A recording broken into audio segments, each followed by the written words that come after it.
It's a pleasure being here. My name is Lars, and I'm selling pots and pans. Together with four of my co-founders, last year I founded the company Springlane with the intent to build the category leader in retail all around products that relate to cooking and enjoying food. We founded the company last year in September and went live in April of this year.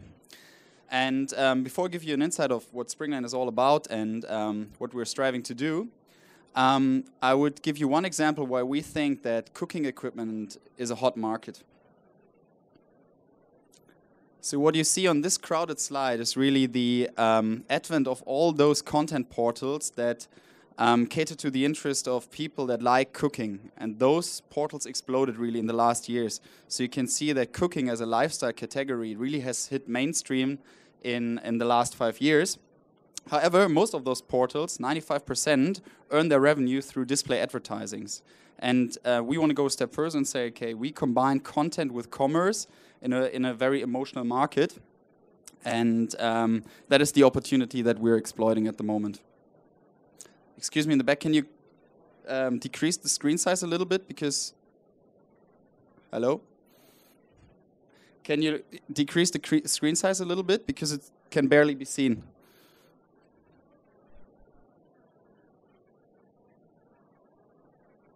Well, anyhow,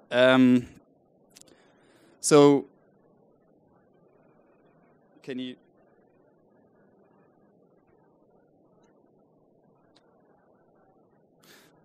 There we go. So what are we really doing? We're building the category leader for products all around cooking and enjoying food.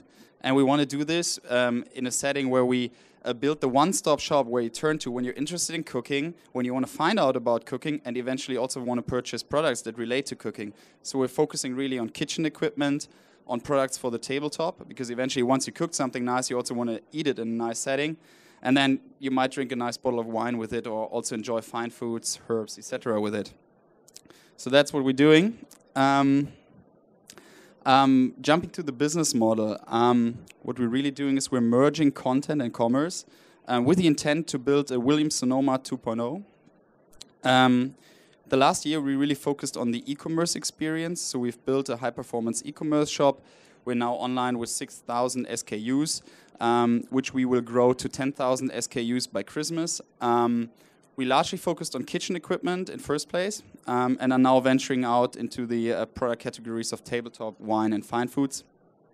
We have all major manufacturers under contract, which was a hard thing to do because kitchen manufacturers hate online because they rather stick to what they're used to.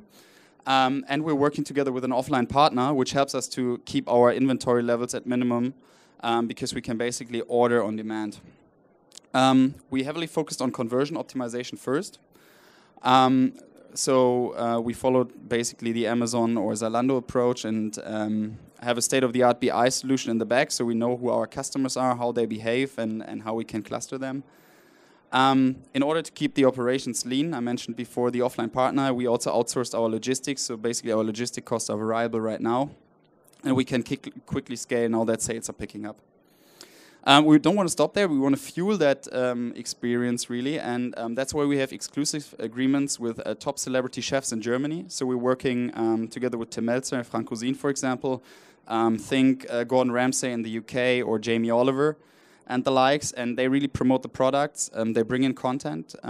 We will be launching an online magazine end of this month, which will have an inbuilt cooking school where we explain the products that we're selling, and we take novices to advanced level in cooking because eventually we also have to educate people if we want them to buy our products. Generally, we also want to build the entire shop into an inspirational shopping experience, and that I'm going to touch upon now. What you see here is on the left side, that's my content team producing the content that we combine with the e-commerce experience.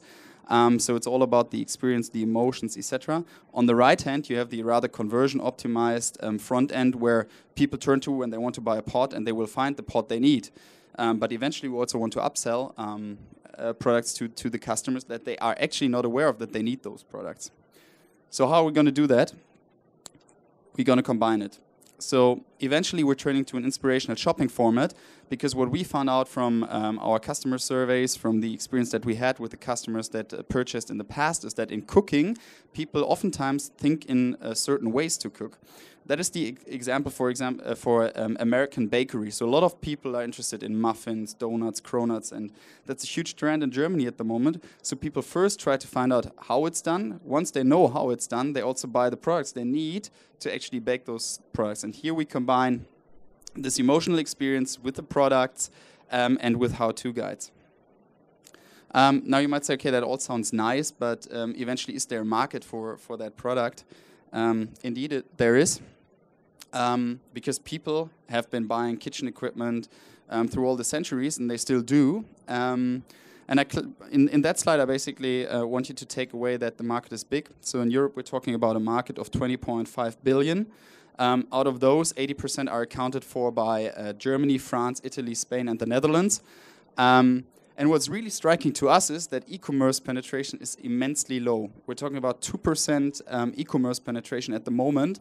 And if you compare that to rather mature markets, you see penetration rates in fashion of 25%, in media of 30%. There's huge catch-up potential for e-commerce. But since there is a market, somebody is catering to that market at the moment. Let's dive in. I want to show you how a developed market looks like. And basically, this here's the combination of the Anglo-Saxon world. So I looked at the UK and I looked at the US and brought the examples to you. We're looking at two dimensions: low category competence, high category competence, being offline or selling online. And what you found is that the market really developed out of the department chains, the Macy's, the JCPenney's, that are all struggling. So people don't like to go there anymore, don't like to buy there anymore. If you really know what you need, probably you might check out Amazon. But if you're interested in cooking, and that is something that you regularly do, you turn to rather specialized retailers. And that has been a huge trend in retail in general. So you have seen specialization in fashion, in media, in basically everything. And in the US, you really have specialty retailers, both online and offline. Pampered Chef doing revenues of 1.5 billion only in kitchen equipment sales, offline. Williams-Sonoma being a real multi-channel retailer doing 1 billion in kitchen equipment sales, partly online, partly offline, and already 55% out of the revenues are online. So I picked out Germany as the counterexample for how an immature market looks like. So you still have the department stores, and what's going strong in the department stores really is white goods and kitchen equipment. That's the last product category that pulls the people in the shops. Obviously, you also have the Amazons and the online department stores. But what's missing in Germany is really a specialized retail market. There are mom and pop stores that you find in the bigger German cities where you can buy your pots and pans, but it's no brand experience, it's no shopping experience at all, as we find in the US. So that was striking to us, because we thought, okay, we're going to go online, but there's also no offline competition. So our goal really is to educate people in Germany that you now can purchase kitchen equipment online, and that is really the market that we are targeting. When I say we, I also have to talk about the team. So our setup, we're 4 founders with very complementary backgrounds. We're rather execution focused, since we're taking a business model that already works and adapt it to a new market with some features to it. So our backgrounds are in growth financing, investment banking, consulting, and artificial intelligence. Around that team, we hired a lot of specialists. So for example, our online market team is consisting of a team that we hired away from Google. So we're building up the paid advertising with experts from Google. For the online category management, we hired people away from Fab.com and from Home24. We were able to lure away a senior managing director from Karstadt, who has built the entire wine section in the largest German department store, and he is now building the wine segment in our company. So we're 28 people in total, as I mentioned before, and gazillions of interns. All of that wants to be financed. So we went to a seed round with a German private equity investor who backed us in 2 rounds. And we are very happy that in June of this year, we were able to get Tengelmann Ventures and Holzbring Ventures on board, the most renowned German e-commerce investors.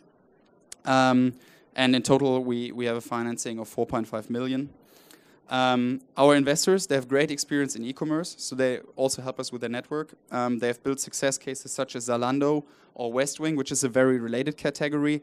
Home decor, very female, a company that grew into 200 million revenue within 3 years only. So we can learn a lot from them. A little bit about the hard facts. So we're picking up quickly now. This is really the hot season for us. Christmas sales coming up. We have all the important manufacturers on board. We're ramping up our product portfolio, which is very important for us to improve our online marketing KPIs. And we're bringing 250 articles on page every week. Top line growth grew heavy through the last 3 months by 5 times. At the same time, we were able to increase the conversion rate by 100%. And are still working in A/B testing along those lines. We also focus on bottom line optimization because our eventual goal is to be first order profitable. That's why we early on outsourced our warehouse and were able to decrease our logistics cost by over 50%. And what's very important for us is the customer. We really try to understand the customer early on. We talk to them regularly, and what's very good for us is people come back organically once they encountered Springlane, and 50% of the transaction really come from people that return to Springlane. So in summary, what are we doing? We're trying to build a modern Williams-Sonoma, adapted to the European markets, with a special touch to content, because content is a very, very big thing in cooking interested people. It has reached mainstream and it generates traffic. We have a team in place. We're internationalizing to Austria in January, and the goal is to go to France in spring. And eventually we'll be looking at raising a new financing round in May next year. And yeah, I would like to initiate talks here. Thank you very much.